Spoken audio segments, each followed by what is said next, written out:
Namaskar, thank you for joining us on Express News. First, the national news. Prime Minister Narendra Modi held rallies in the Indian state of Bihar. At a rally in Muzaffarpur, people gathered in large numbers to welcome the Prime Minister. PM Modi emphasized that both the state and the centre governments are committed towards women's empowerment, and in Bihar as well as in other parts of the country, it's a top priority for them. PM Modi received a warm welcome at another rally held in Chapra in Bihar. Addressing that rally, the Prime Minister said that Bihar is going to become the pivot of Atmanirbhar Bharat campaign. Speaking at a Bihar rally, the Union Home Minister Amit Shah, he announced grand celebrations for Sardar Patel's 150th birth anniversary, hailing the Iron Man's role in unifying India. India's External Affairs Minister Dr. S. Jaishankar welcomed the Cyprus Foreign Minister Dr. Konstantinos Kombos in New Delhi on Thursday. Both reviewed the India-Cyprus Joint Action Plan 2025-2029, and this was agreed by the leaders during Prime Minister's visit to Cyprus in June of 2025. Dr. Jaishankar held talks with Cyprus's Foreign Minister Dr. Konstantinos Kombos, strengthening bilateral relations between India and Cyprus. The leaders discussed the global geopolitical situation as well, developments in both respective regions, and also cooperation in the multilateral fora between the nations. The spokesperson of the Ministry of External Affairs, Randeep Jaiswal, in a press conference on Thursday said that India has been granted exemption for 6 months on the US sanctions on Chabahar. Speaking on the India-US trade talks, the ministry spokesperson Jaiswal, he said that India in fact continues to remain engaged with the United States to conclude the trade deal, and these discussions are ongoing. The BJP MP Daggubatti Purandeshwari, she delivered India's national statement at the UNGA plenary on the report of the International Atomic Energy Agency on Wednesday, underscoring India's strong support for the agency's pivotal role in facilitating the peaceful, safe and secure applications of nuclear science and technology. A bilateral meeting between India and South Africa took place on the sidelines of the G20 Cultural Ministers meeting in Zimbabwe, where the Culture Minister of India, Gajendra Singh Shekhawat, put forward proposals to enhance cultural cooperation. Ambassador of Bhutan to India, Major General Westop Namgyel, called on the Finance Minister Nirmala Sitharaman as she embarks on an official visit to Bhutan from the 30th of October to the 2nd of November 2025. India's Defence Minister Rajnath Singh left for Malaysia on Thursday to attend the ASEAN Defence Ministers meeting, plus to be held in Kuala Lumpur, and also to address the forum on the reflection on 15 years of ADMM Plus and charting the way forward. The Union Minister for Labour and Employment, Dr. Mansukh Mandavia, on Thursday addressed the session on maritime human capital during the ongoing India Maritime Week 2025 in Mumbai. He noted that India had long been a hub of human capital in the maritime sector and possessed remarkable skills in shipbuilding and design. Lok Sabha Speaker Om Birla on Thursday addressed the inaugural program of the appreciation course for officers of the 77th RR batch of the Indian Police Service who came on a study tour to Parliament. India's Ministry of Parliamentary Affairs, Kiran Rijiju, hosted the third national conference on the National E-Vidhan application NEVA on Thursday at Parliament House Annex, advancing the One Nation, One Application vision for digital legislatures. Tributes were paid to martyrs of National Disaster Response Force during the Shahid Smriti event at the National Police Memorial in New Delhi. The Jammu and Kashmir Fire and Emergency Department in Udhampur swiftly contained a fire that had broken out near the Jammu-Srinagar National Highway, preventing it from spreading. Prime Minister Modi paid heartfelt homages to the revered Pashumpon Muthu Ramalinga Tevar on the auspicious occasion of his Guru Puja In a post on X, the Prime Minister called him a towering figure with a deep impact on India's socio-political life. The 30th of October marks the birth anniversary of Dr. Homi Jahangir Baba, the visionary physicist who laid the foundation of India's nuclear program. He is often called the father of the Indian nuclear science. Business news now. The Indian equity benchmark indices remained under pressure on Thursday. At close, the Sensex was down over 500 points at 84,404.46. The Nifty remained below 25,900 points at 25,877.85. The Indian rupee weakened to around 88.6 per dollar on Thursday. Gold futures maturing on December 5 was priced at 1,21,112 rupees per 10 grams on the multi-commodity exchange. Silver futures for December 5 maturity stood at 1,46,880 rupees per kg on the MCX. Brent crude oil was priced at $64.66 per barrel on Thursday. The U.S. Federal Reserve announced its second consecutive quarter-point rate cut, lowering the key lending rate to 3.75 to 4% to support the weakening labor market. The Federal Reserve's rate cut aims to boost the U.S. economy amid lingering impacts of President Trump's tariffs and also ongoing government shutdown. The Bank of Japan maintains its interest rate at 0.5%, warning that the economy faces continued high uncertainties due to U.S. trade tariffs. German sportswear giant Puma will cut 900 corporate jobs globally by the end of 2026 as sales continue to fall. The company reported a 10.4% drop in third-quarter sales to $2.29 billion. In a first face-to-face meeting since 2019, the U.S. President Donald Trump and the Chinese leader Xi Jinping held delegation-level talks in Busan, South Korea, with a decision on tariffs, rare earth exports. Speaking to reporters, Trump said that he had struck a deal to reduce tariffs on China in exchange for Beijing resuming U.S. soybean purchases, keeping rare earth exports flowing, and cracking down on illicit trade of fentanyl. After the talks in Busan, Trump praised the Chinese president and he said that it was an amazing meeting, adding that the U.S. will have a fantastic relationship for a long time. Xi Jinping said that the U.S. and China should be partners and friends. The Chinese President Xi Jinping hailed a consensus with Trump on trade, and he said that, in fact, China seeks no rivalry, and he likened its economy to an ocean resilient to risks. China's Commerce Ministry announced on Thursday a one-year suspension of the October 9th export controls on rare earth technologies. Trump has ordered the U.S. military to immediately resume testing nuclear weapons for the first time in 33 years. U.S. Defense Secretary Pete Hegseth on Wednesday announced that the military killed 4 men in a strike on a suspected drug vessel in the Eastern Pacific on Wednesday. Israel said that it had struck an arms dump in Gaza on Wednesday in the Beit Lahia area in northern Gaza after one of its soldiers was killed in Gaza on Tuesday. Israel says that the soldier was killed in an attack by gunmen on territory within the Yellow Line, where its troops withdrew under the truce. Hamas rejected the allegation. Israel's Prime Minister visited the military facility in southern Israel on Wednesday, where U.S. troops are monitoring the truce. Al-Azhar University in Gaza has reopened its gates, welcoming its first new students in 2 years since the Gaza ceasefire came into effect. The Russian strike damaged energy infrastructure and injured 13 people in the southeastern city of Zaporizhia on Thursday, restricting power supply in Ukraine. South Korean President Lee Jae-myung met the Canadian Prime Minister Mark Carney on Thursday ahead of the Asia-Pacific Economic Cooperation Summit that begins Friday.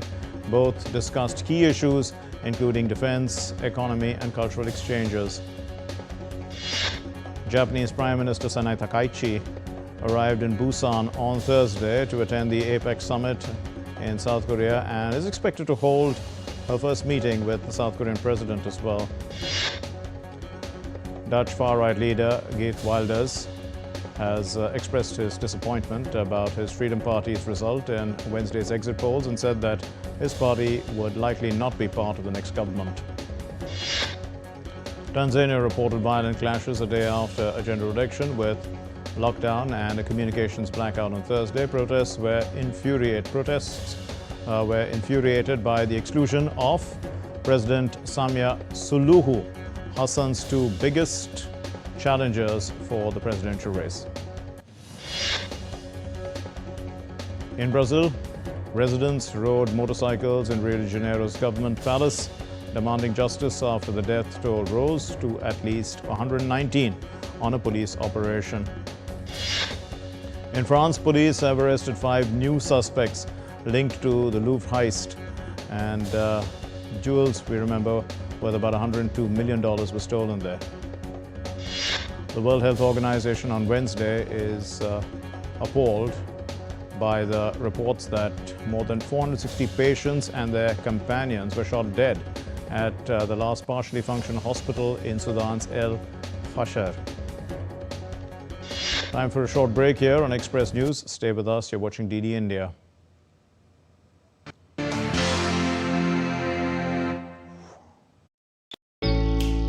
Jharkhand will mesmerize you with majestic nature, rich heritage and colorful culture. Hello. Johar. Johar. It fits perfectly. Thank you. Full workout हो गया. Ready?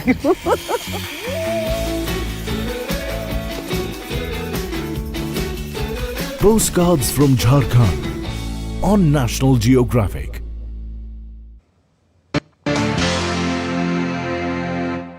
Welcome back. News about the weather now. Hurricane Melissa, a record-tying Category 5 storm, has wreaked havoc across the Caribbean, killing at least 30 people in Haiti, Jamaica and Cuba combined. The deadly storm has left a trail of destruction across the region.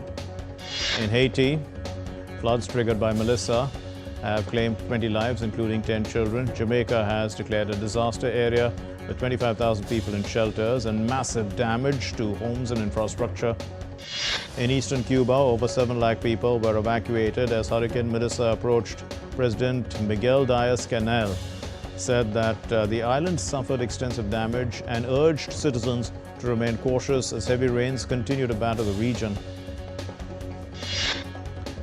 Now weakened but still dangerous, Hurricane Melissa hit the Bahamas on Wednesday, bringing heavy rains and winds as well. The storm is expected to reach Bermuda by Thursday, keeping authorities on high alert. Rescue teams and relief supplies from the U.S. have been deployed to Jamaica, Haiti, the Dominican Republic and the Bahamas. The UK has pledged £2.5 million this is an emergency assistance to support recovery efforts in the devastated Caribbean islands. Experts warn that climate change made Hurricane Melissa 4 times more likely and intensified its winds by 7%. Jamaica alone faces $7.7 billion in damages, with recovery expected to take up to a decade. The IMD has forecast heavy rainfall on Thursday across various states, including Bihar, Chhattisgarh, Madhya Pradesh, Uttar Pradesh, Gujarat, Jharkhand, Maharashtra and other regions of India. Heavy rain lashed parts of Lucknow, bringing a sudden dip in temperature and disrupting daily life.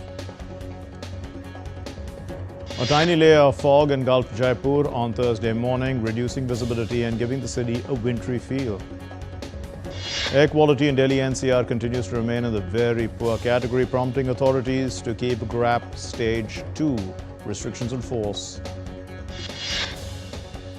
In the capital of South Sudan, young artists showcased their creativity to inspire unity and peace, marking a heartfelt contribution to the UN's 80th anniversary celebrations under the theme, Building Our Future Together. New York City is adding color to its streets ahead of the 2025 TCS New York City Marathon. The city's Department of Transportation will use 50 gallons of paint to mark the marathon route, guiding 55,000 runners, and more than 2 million spectators are expected on November 2. Mexico's authorities have confirmed sightings of two healthy vaquita marinas, the world's most endangered marine mammals, in the Gulf of California. In Australia, traditional owners are leading a project in Perth to recreate Jukan Gorge rock shelter, destroyed by a mining company in 2020. As part of the remediation agreement, the effort aims to restore the 47,000-year-old site's cultural heritage. Archaeologists and traditional owners are collaborating on excavations. As Indonesia hopes to revive its spice legacy, the government plans to make North Maluku the global spice hub. Coconut plantations expanded to 15,000 hectares and an investment of rupiah 371 trillion was announced to strengthen the agriculture sector and benefit local farmers. Archaeologists in Spain have completed the evacuation of a 4,500-year-old burial chamber at a site near Teba. It is considered to be the biggest and one of the best preserved on the Iberian Peninsula. In Australia, hundreds of dogs and their owners took part in the annual Halloween parade at Port Melbourne. Organised by the local Traders Association, the event saw pets dressed as ghouls, goblins, superheroes, hot dogs and even Lion Kings, adding a fun festive flair to the Halloween celebrations there. Britain's King Charles and Queen Camilla visited London's Baps Sri Swaminarayan Mandir on Wednesday to mark the 30th anniversary of this mandir, touring Europe's first traditional stone Hindu temple and receiving gifts from the community. A 30-year-old musician from Mangaluru has set a record by playing the flute while actually swimming backstroke over 70 meters. The unique feat, it earned him a provisional certificate from the Golden Book of Records of World Records. Now, thousands of greater flamingos and painted storks have migrated to Thoothukudi, which is in Tamil Nadu, from regions across Africa, Asia and Europe, drawn by the region's brackish waters, the abundant food, as well as the birds are feeding there and they're breeding there at the White Lotus Pond in Srivaikuntham. Today marks the birth anniversary of Dr. Homi Jahangir Baba, the father of India's nuclear science program. And he was born on the 30th of October 1909 in Bombay. He laid the foundation of India's nuclear program and earned global acclaim for his pioneering research on cosmic rays. Rajasthan's Pushkar Mela comes alive with horses, camels and cows worth crores of rupees, and the renowned annual livestock fair and cultural event is providing free veterinary care, educating animal owners, as well as improving conditions for the tens of thousands of those working animals at the fair. Now, the focus this time is on equine as well as camel welfare drive. Under Mission Life and e-waste awareness and management campaign that's underway across the 4 states of India, over 70,000 students' workshops promoting awareness about e-waste hazards and responsible disposal are taking place. Ahead of the Tihar festival, Nepal has banned the import of artificial flowers, urging citizens to buy local fresh ones. Authorities warn of confiscation of imported flowers to promote local markets and eco-friendly celebrations. The leader of the Korean boy band BTS, RM, whose real name is Kim Nam-joon, addressed the Asia-Pacific Economic Cooperation CEO Summit on Wednesday, calling for greater cultural diversity and creative collaboration across the region. Some entertainment news and the Hollywood series The Witcher, based on Polish author Andrzej Sapkowski's books. It follows Geralt hunting monsters, and Season 4 streams on an OTT platform from Thursday. The new Hollywood series Robin Hood by John Glenn and Jonathan English offers a fresh, historically grounded take on the legendary outlaw. Starring Australian actor Jack Patton, it premieres on an OTT platform on November 2. The National Film Development Corporation of India, NFDC, backed film A Teacher's Gift has been selected for screening at the Tribeca Festival Lisboa. This happens 2025 on November 1 in Lisbon. Hollywood actor Daniel Radcliffe will return to New York City's Broadway in a solo play, Every Brilliant Thing, at the Hudson Theatre starting February 2026 for a limited 13-week run. Madame Tussauds Las Vegas world-famous wax museum unveiled a new wax figure of the English singer Harry Styles, capturing his 2023 Brit Awards look in a red sequin cropped bolero, high-waisted trousers and black heels. The Grammy-winning musician Enrique Iglesias will perform the second and final day on Thursday at the MMRDA grounds in Mumbai in the Bandra Kurla complex. The Indian comedian actor Munawar Farooqi returns with his show First Copy Season 2. The trailer is out and, in fact, the series premieres on an OTT platform on November 5. The Bollywood supernatural thriller Baramulla, starring Manav Kaul, released its trailer on social media, exploring mysterious child disappearances in Kashmir. It premieres on an OTT platform on November 7. Rishabh Shetty's highly anticipated cinematic return, Kantara 2, a prequel to the blockbuster Kantara, is making waves at the box office. The film is all set to premiere on an OTT platform this Friday, in fact. The first look at Bhumi Shetty as Maha in fact, the director Pooja Kalluri's Telugu film Mahakali has been unveiled. Part of Prashant Varma's cinematic universe, the film introduces Shetty as a ferocious superhero of the universe. Sports news now, and for the first time in the nation's cricketing history, South Africa have qualified for the final of the coveted ICC Women's ODI World Cup. Final, that is. Now, skipper Woolwart's century had helped South Africa beat England by 125 runs in the semi-final. The Proteas captain 169-run knock was the third highest score by a batter in an ICC Women's World Cup knockout game. The second semi-final between India and Australia is currently underway at the D.Y. Patil Stadium in Navi Mumbai. Australia won the toss, they batted first. India will face Australia in the second T20 International of the 5-match series in Melbourne on Friday. The series is 0-0 after the first T20 International was abandoned because of rain. India batter Shreyas Iyer gave an update on his recovery after sustaining an injury in the third ODI against Australia. Iyer said that he's making a steady recovery and expressed gratitude for the overwhelming support that he received from fans. Cricket Association for the Blind in India unveiled Team India's official jersey for the upcoming historic inaugural Women's T20 World Cup Cricket for the Blind 2025.